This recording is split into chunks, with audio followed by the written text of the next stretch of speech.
thing some dogs are so perfect to become service animals, it's just the no judgment zone. They're highly intelligent. They have a sense about them that they could sense things in people if they're not right or if they're off kilter for the day. It could turn the frown upside down if one's depressed, calm you if you have anxiety, and really getting you to do the things that you felt like you never could do again. Dogs are they're just, they have a way with humans. They really do. I mean, they bring a lot of joy to you. No matter what, any dog will actually gonna come home and they greet you like they haven't seen you in years. Like the title says, man's best friend, and they really are.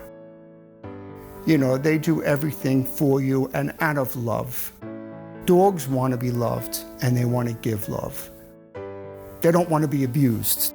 That's what makes them wonderful animals to be service animals. God gave us a blessing when he gave us dogs. I think they're smarter than we are, personally. And I love the fact that whatever kind of day you're having, whatever you're going through, they're just always there for you. And they pick up on so much, whether you're frightened, whether you're sad, even the happiness, the excitement. They just add so much to someone's life. They just have a very special soul when it comes to human beings. They read our body language much, much better than we read their body language. They feel it, they watch it, they know it, and they love to work. They all love to work and they love to please. After a while, it's just the fact that they're pleasing you that will make them work for you. For a veteran who is either in need of emotional support or a veteran that's in need of a friend, there's no better companion than a dog. It's love in its purest form. It transcends the human-animal bond. You can have the worst day of your life and you come home and your dog doesn't know, and it's just giving you a love that you can't define it. It's so pure, it's so perfect. An animal can sense something that's going on before you realize it. And that could be stress, it could be a lot of things. And when you have that right dog in your life, you feel like you can get up, you can go do things that you would never normally do because you have that dog along your side. And the last thing you ever want to do is leave that dog. So those who once tried to take their lives know that, you know what, this is too good. I don't want to leave my buddy.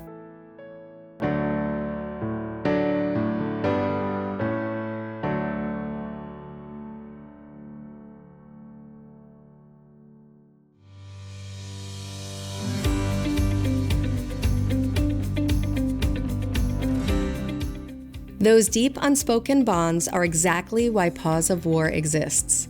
For decades, the battlefield has left behind invisible wounds that traditional medicine can rarely cure. For our veterans and first responders, these dogs aren't just pets, they are lifelines. That is where Paws of War steps in. This nonprofit organization rescues animals from overseas battlefields and pairs them with veterans returning home. They also transform rescued dogs into service dogs that help heroes cope with PTSD, traumatic brain injuries, and civilian transition. Paws of War proves that sometimes the ultimate catalyst for human healing is a loyal companion with 4 paws and an unbreakable bond. When you have a broken dog and a broken veteran training together, coming together, both understanding that they need each other, and the veteran knowing the dog situation, the bond is always very different, very, very different. And that's why our training process is unique in that respect, that they train together, hence helping both ends of the leash. Building on the foundational work of Robert Misseri, Donna Casey steps into the role of master dog trainer with a shared passion for transforming the lives of dogs and their owners. She specializes in professionally training service dogs and companion animals for U.S. military veterans and first responders, helping them cope with PTSD and service-related trauma. That's not a good sign. I believe it was 6 or 7 years ago, I was actually driving by the Paws of War building and never noticed it, but they had put flags up on the roof. And as I'm driving by, literally to go to a private client, I get a phone call. I didn't recognize the number, and I let it go to voicemail, and it was the CEO of the company, Rob Missouri.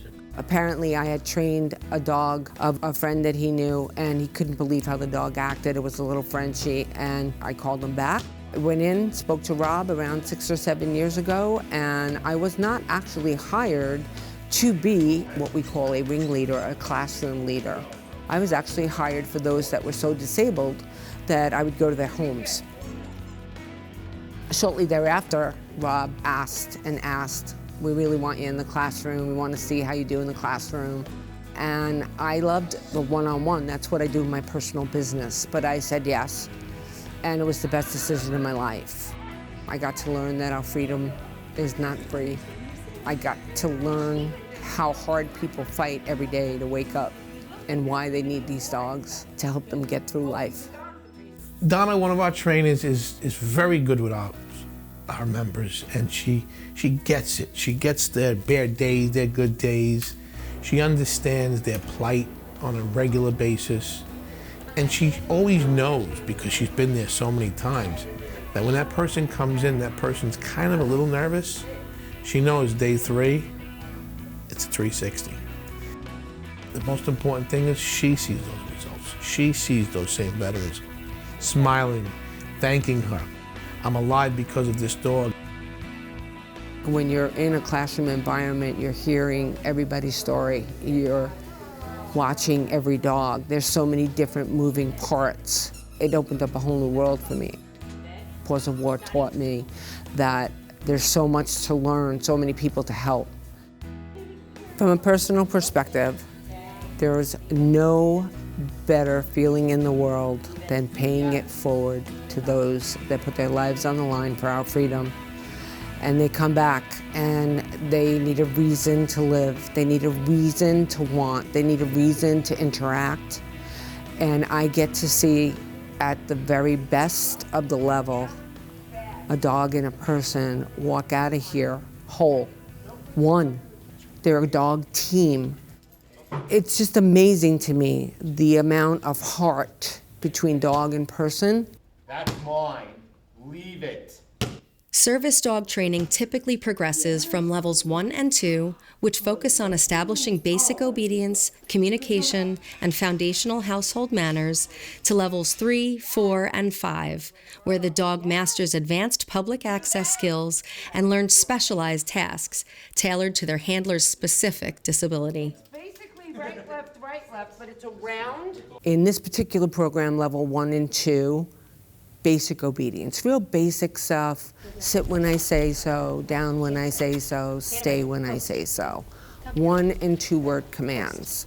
That's just giving them a basic of what it is I need you to do when I need you to do it, not when you feel like it. And what helps them get to a point from a basic obedient command to where they know I'm having neurotic attack or a panic attack, and they jump on my lap and soothe me. There's a lifetime of 18 months to 2 years of experience explaining to the dog with your emotions, with your voice, with your energy and instinct, how to trigger theirs to do for you what you need. So dogs have a very innate ability to read you. And as time goes by, the reading of the person, the trust, now comes respect. And all 3 combined gets them into a place where they can then learn life skills to become a service animal. But it all starts with sit. At the very end of level 3, we start taking the dogs out in public. Because what they can ignore in a classroom sometimes becomes a little bit more challenging when you're out in public. Oftentimes we'll take them to the mall because there's so much going on.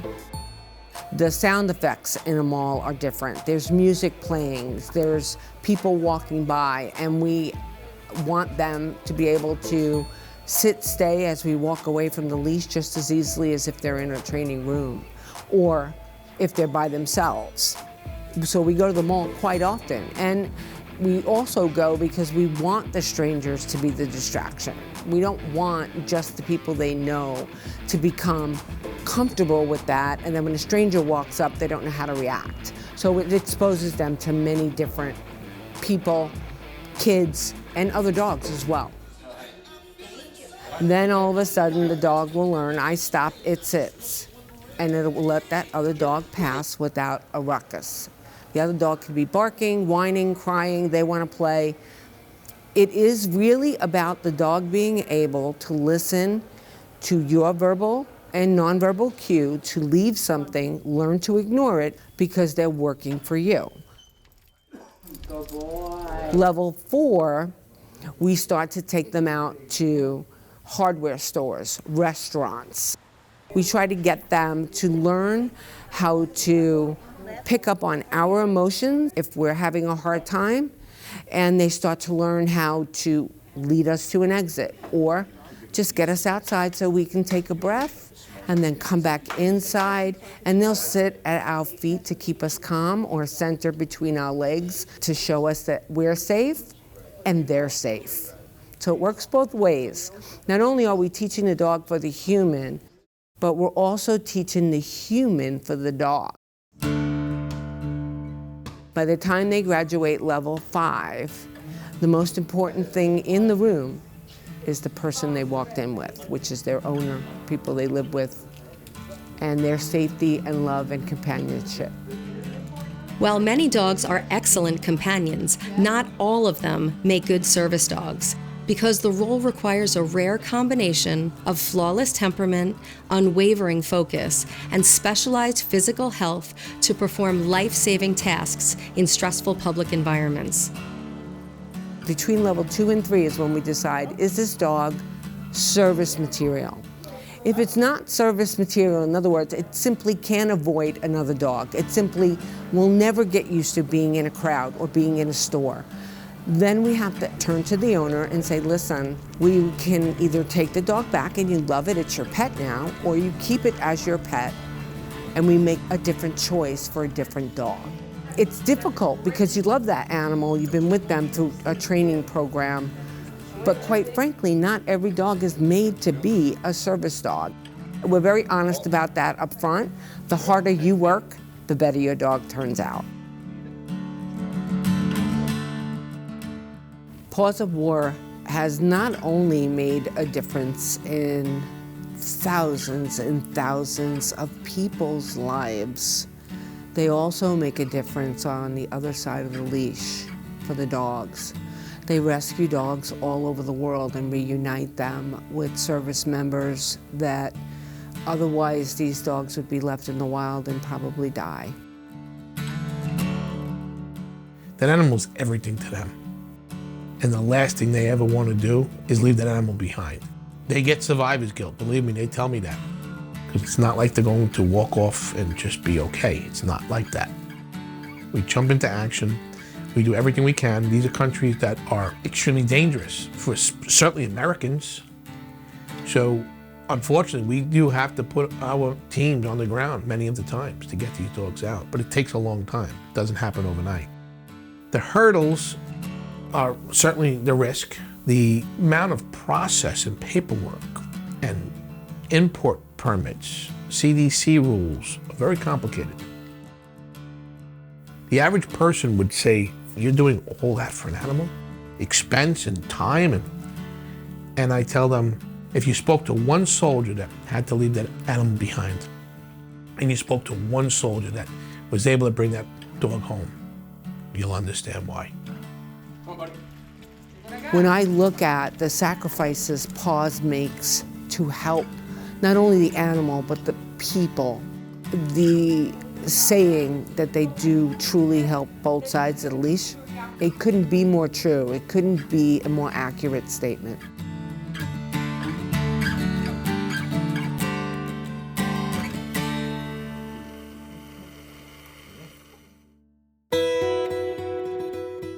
Meet Army tanker veteran Paul Gdullig, a resilient soldier who spent years navigating the high-stress, high-stakes environment inside heavy armor.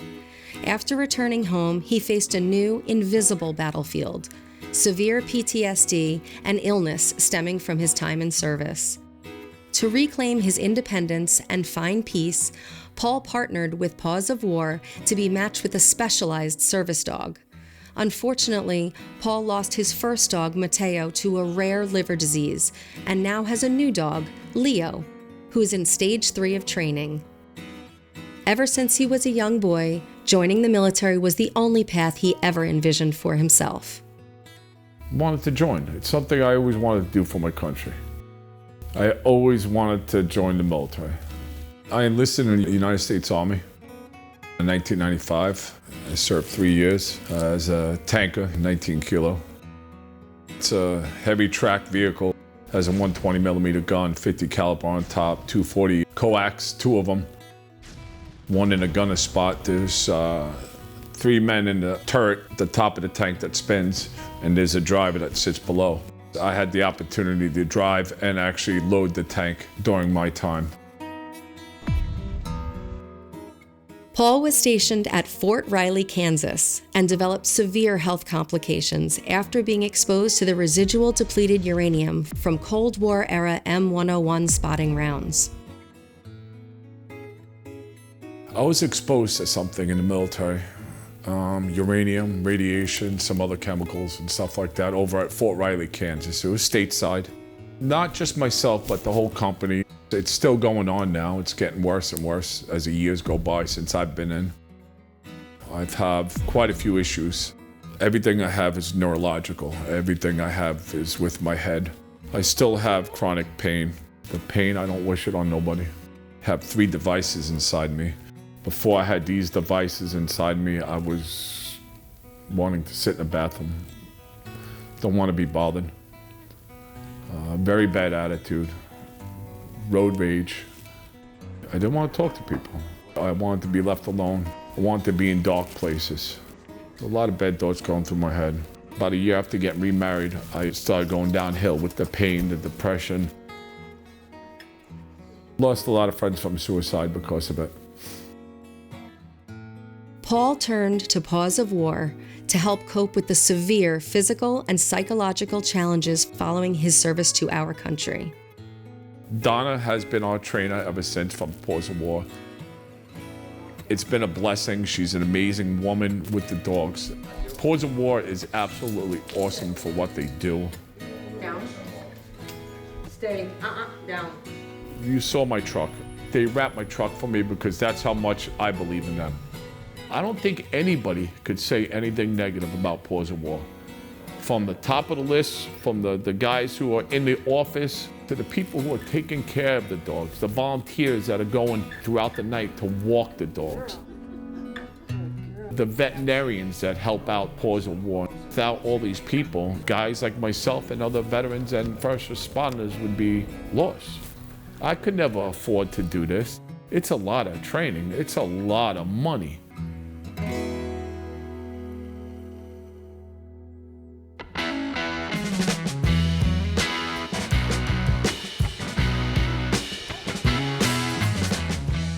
Running Paws of War requires an immense financial engine. To help bridge this critical funding gap, the organization hosts its annual Wheels and Wags Car Show, a high-octane fundraising event where 100% of vehicle registration fees and spectator donations directly finance the care, training, and placement of service dogs for heroes in need. The car show has become an amazing event. We have lots of cars, we have motorcycles, we have military vehicles, we have other agencies coming to support us, we have vendors, and we have, most important, people who just want to come out and support, and veterans who feel comfortable, whether they're coming to look at a car, whether they're coming to just shake our hand or meet us, it brings them out. If you're coming and you want to just see the cars and walk around and have some food and just meet some veterans and see some dogs and look at cars, the spectators never pay a dime. Our annual car show, it's going on 5 years now, has grown tremendously. There's many initiatives that helps us with. It helps us with fundraising through sponsorships and ticket sales. And also we have opportunities that if people want to find out more about our mission and programs and what we do, if they want to support that, whether it's through volunteerism, in-kind donations, or financial donations, they have the ability to do that at that particular event. It also connects us to a lot of resources within the community. It also opens us up to helping veterans and first responders that are in need and other Gold Star families. Other community initiatives that have to do with our schools and education. It really is a 360 opportunity. It's a very unique opportunity, and we're very proud of it.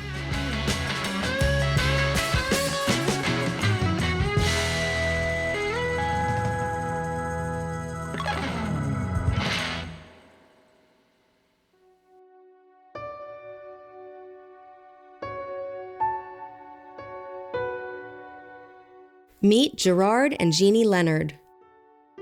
Gerard Leonard is a retired New York City police officer whose dedicated career was cut short due to severe line-of-duty injuries and the lingering long-term health complications from his response efforts at Ground Zero following the 9/11 terrorist attacks. By his side through his forced early retirement is his wife, Jeannie, who serves as his primary pillar of support as they navigate the ongoing medical and personal challenges stemming from his service.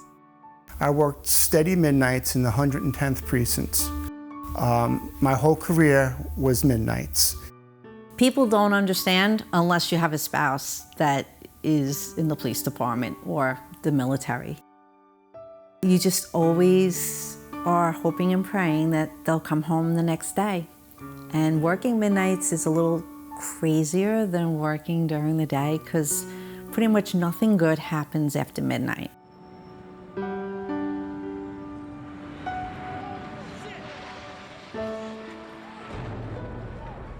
For Jeannie and Gerard Leonard, the old saying, "Nothing good happens after midnight," became an unforgettable reality on the morning of September 11th, 2001. On September 11th, I worked a midnight shift. We got the call for everyone to return back to work. We were doing security on the Long Island Expressway, heading towards the Midtown Tunnel. I didn't go to Ground Zero until September 12th. I went down originally for recovery, and then I shifted off to the security end of it. September 11th affected me mentally as it affected our entire nation. I was very afraid for his entire time there. Everyone saw so much. I don't think anybody who wasn't there, including myself, can truly imagine what they thought, what they felt. It was just terrifying to know. And then you also think, is something else going to happen while they're there? In the chaotic aftermath of the 9/11 attacks, over 300 search and rescue dogs worked tirelessly at Ground Zero. Like the dogs of Paws of War, these courageous canines provided critical hope and emotional support to first responders, serving as unwavering beacons of loyalty and comfort in our nation's darkest hour. Beyond searching, the dogs served as therapy animals for exhausted firefighters and police officers, offering comfort when it was needed most. The 9/11 dogs are remembered as true heroes, and their efforts highlighted the incredible bond and service of animals in crisis situations. Like everyone else, my reaction was devastation to see how this could happen. It was very, very sad, just traumatizing. While Gerard was spared the immediate grief of September 11th, the toxic legacy of Ground Zero eventually claimed some of his loved ones, joining a growing number of aftermath fatalities that now exceeds the death toll of the attacks themselves. The effects of September 11th and all the cancer, I've lost several friends and co-workers. I have a whole bunch of issues I've been dealing with. Cancers myself, melanoma. I have something on my liver, on my kidney. Every 3 months I have to go and get checked out. So we're dealing with the injuries that we're dealing with.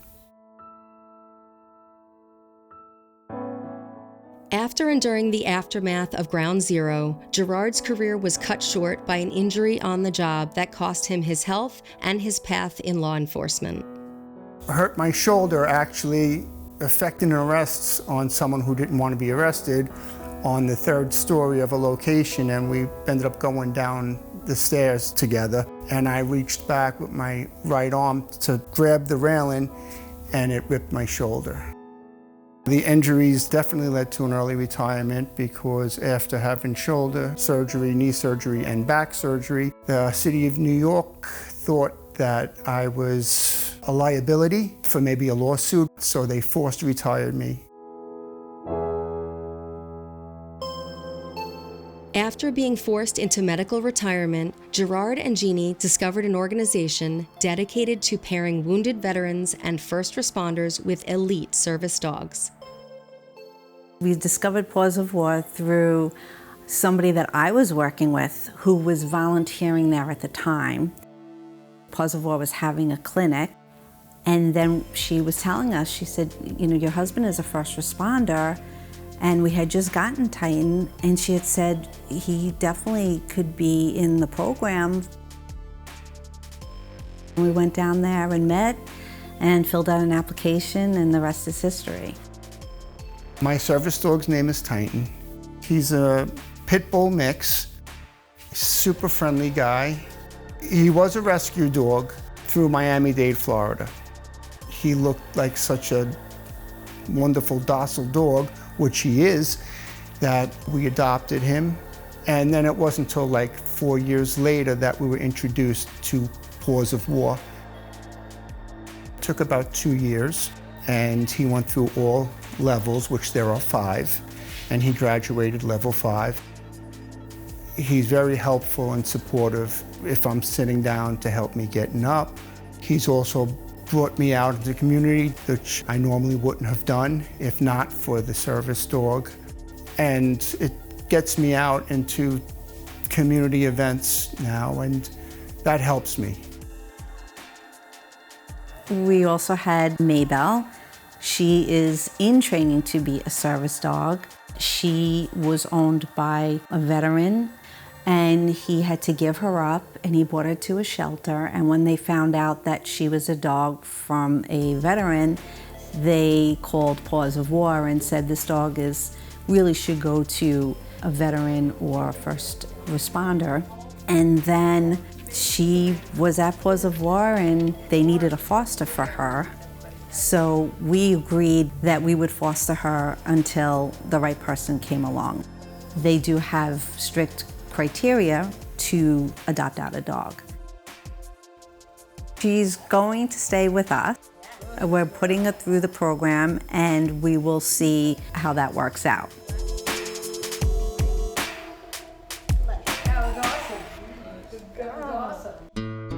Military first responders, they give everything and ask nothing. And that's the way I feel about dogs such as Titan. They give it all, they want nothing back. And I really think the loyalty that they give someone like a first responder who has seen horrible things and experienced horrible things, it's just that unconditional love and devotion that really helps someone like a police officer or military. Even if they don't have, say, a PTSD syndrome or something like that, they still have the love and the devotion and the companionship. I think it's a wonderful thing. The animals are great, the organization is great, and the people that they help really get so much out of it. My very first class of level 1 dogs, Gerard and Jeannie, were in that class with their pit bull, Titan. We clicked right away. There was some level of commonality with their lives in mind, their love for animals, their love for horses. We went through the entire levels 1, 2, 3, 4, 5, and to this day, almost 6 years later, they still come back once every other week. The truth of the matter is that Jeannie and Gerard have become, Jeannie's like my sister, Gerard's like my brother, and this, if nothing else, ever came out of this program, which so much more did, that to me is the biggest blessing ever. I have family that loves me for me, and I love them for them.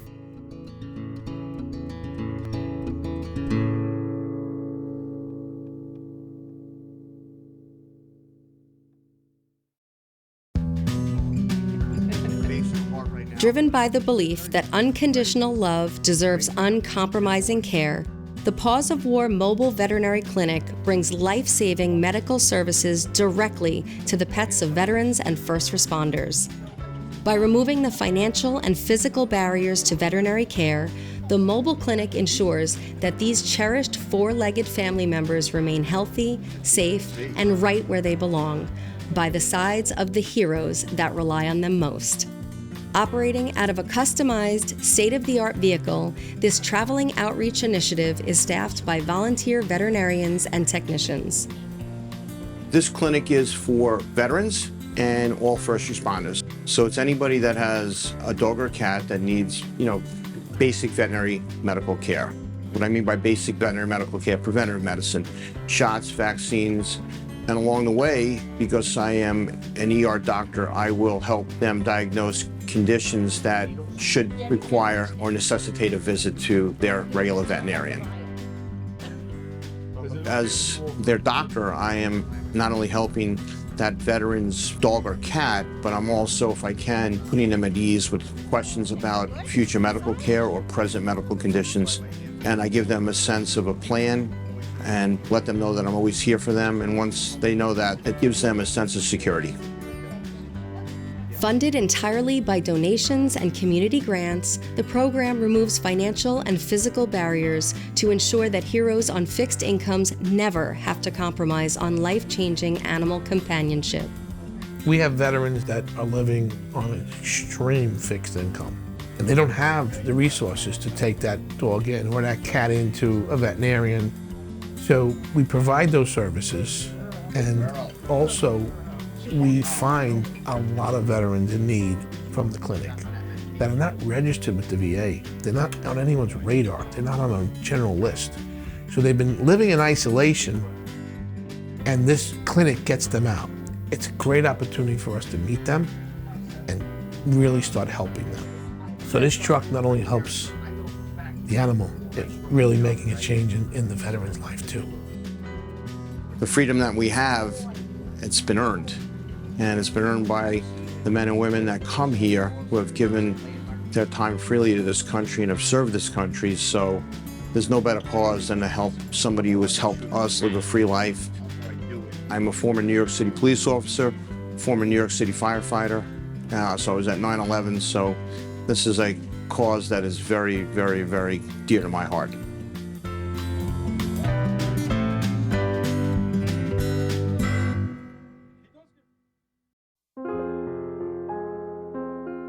For Marine veteran Mike Colano, service didn't end when he took off the uniform. Today, alongside his life-saving service dog Nova, Mike serves as a dedicated veterans advocate for Paws of War, helping fellow heroes find healing through the power of rescued animals.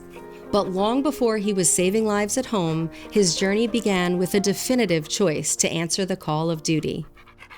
I made the decision to join the Marine Corps coming home one day from high school. And I saw a bunch of Marines out in their uniforms working out, and I just had a conversation with that recruiter, and I realized if I was going into the military, I wanted to become the best, and that's how that happened.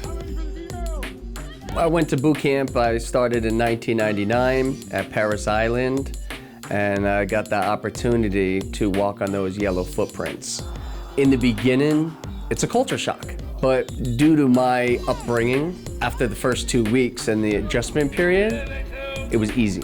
It challenged me the way I needed to be challenged, but ultimately, I learned some great discipline and really brought me to square one, because they basically strip your identity and they build you up to build a Marine. So after boot camp, the next step is Marine Corps combat training, where you learn really the ins and outs of weapons and that kind of thing, and that's when you get your job or your MOS. So my job was communications, a field radio operator. When I graduated communications school, I took advanced communications as well, and then I entered the fleet. I was stationed in Camp Pendleton, California.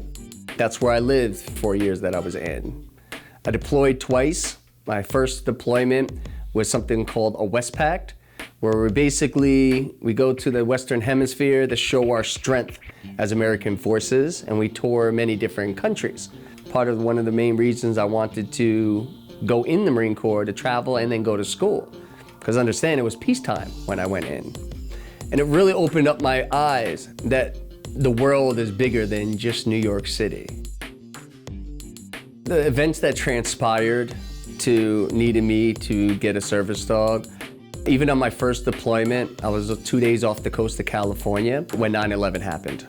After deploying for 6 months at a time, we had to turn around for a couple more weeks to figure out where the terror threat was coming from. And we then had to get combat certified. We did everything from extreme hot weather training to extreme cold weather training. And then ultimately, I was part of the initial invasion of Iraq. And then I was only in combat for about 5 months, but they teach you how to eat, sleep, and breathe war and combat. I'm an active duty Marine. To have the title of Marine, like I said, there's no regrets. I could lift my head high. I've done something that a lot of people in this country wasn't able to do, or they attempted, they just couldn't. They couldn't make it. I have learned so much discipline, resilience from what I had to go through my training. It just made me a better man, a better human being overall. But when I come out, they didn't teach me on how to survive the nightmares, on how to deal with isolation or depression or anxiety, the things that come with war-torn illnesses. I didn't know why I couldn't sleep. Forget crowds, I wouldn't go into a crowd to save my life. And I just wasn't the same. It changed me, literally, ultimately changed me from a happy guy to somebody that one dude didn't want to deal with. And I was drinking and drugging. I was doing a lot of wild stuff and I couldn't turn it off. And it wasn't until finally I was kind of voluntold I had to go into the VA hospital.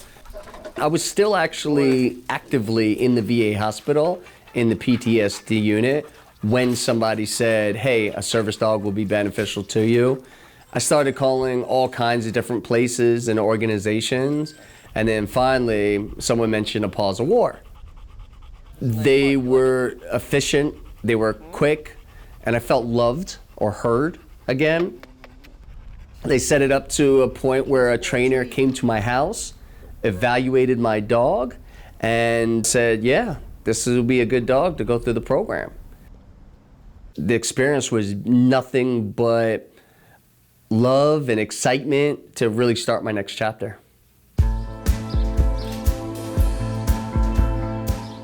The good thing about Paws of War is you don't have to get an animal through them directly. Because of the way the program is set up, I was able to bring her with me and go through the training.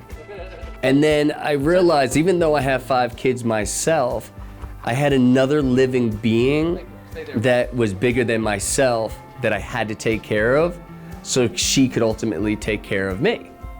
Before I got my service dog Nova, I had a plethora of different things that I just wasn't able to do. To start, my depression. I couldn't get out of my bed for days at a time. I wouldn't shower, I wouldn't shave. I just wasn't getting out of my bed. So she really helped me get out of the bed day in, day out.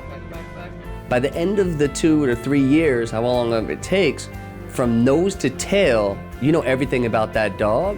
And at the end, your dog knows everything about you. So just going through the levels from level 1 all the way up to level 5, every level and every light bulb that went off in my dog's head, I just knew, like, she was mine, you know? And this was, in turn, gonna be my lifeline for years to come.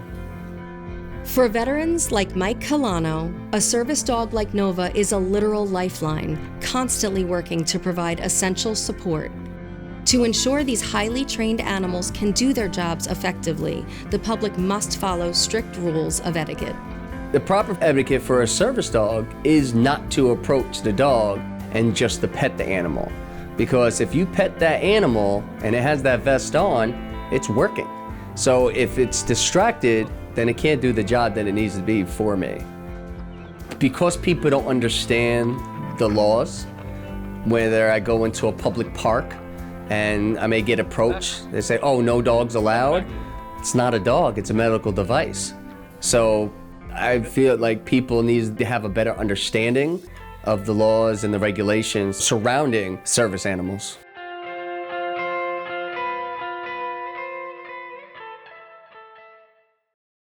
I started working with Paws of War because I absolutely loved the mission. I started volunteering while I was in training. I started working in the kennels and started knowing all aspects of the business. And then slowly but surely, I started getting calls from veterans that met me, either doing events or just met me at different places that I recommended Paws, and they felt safe and secure with me, and it turned into veteran advocacy.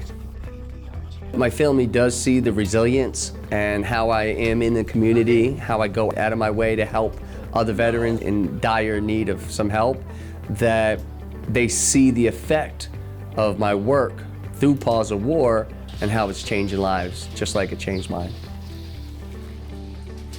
Paws of War cannot do this alone. If it wasn't for the beautiful hearts and minds that actually care to help our heroes and the animals, this mission would not be possible. I would not be around or alive if I didn't have a Paws of War.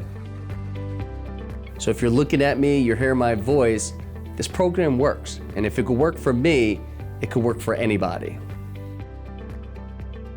Those powerful words remind us that healing is possible, but it cannot be done alone. Paws of War provides a vital lifeline, pairing veterans with the rescue animals that bring them hope, comfort, and unconditional support. But to keep saving lives on both ends of the leash, they need your help. Visit pawsofwar.org or call 631-406-6595 to donate, volunteer, or share their mission. Your support ensures that no veteran or companion animal is left behind. Join the mission, make a difference, and help us serve those who served us. Today we will save another dog. We will place another dog. Another person will come into training. A new application will come in. And we're really making a difference. When you have a passion for seeing this kind of success, whether it's a dog or a veteran in need, and you know that you can continue to help.